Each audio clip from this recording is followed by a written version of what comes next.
Like when someone's getting into a conflict or argument, they'll be able to stop and go, where are we on the change triangle? And just slow everything down and begin to realize how the emotions are affecting their behavior, affecting their tone of voice, affecting what they say, so that they can backtrack and slow down and do it differently and be able to say, you know what, I'm really angry.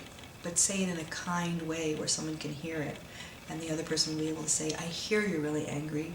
What did I do to annoy you? And someone will be able to say, oh, thank you so much for asking. I really didn't like it the way that you criticized my hair. Thank you so much for telling me. I didn't know. I thought I was being helpful.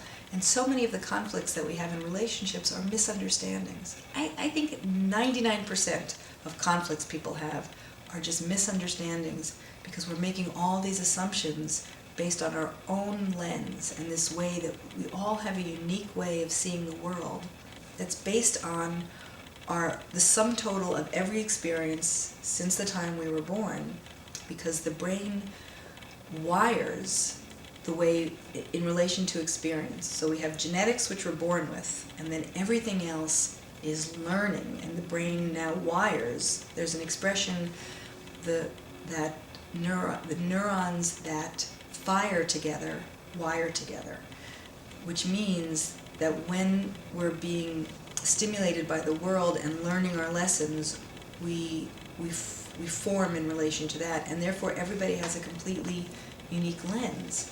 And in relationships, the way I use a word, I might think that you understand how I'm using the word. Like, for example, let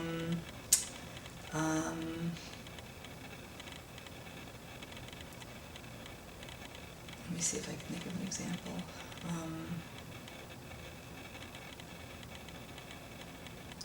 I really wish that you would throw the garbage out before I ask you. And that could elicit an immediate defensive response from somebody because the assumption is, I'm bad.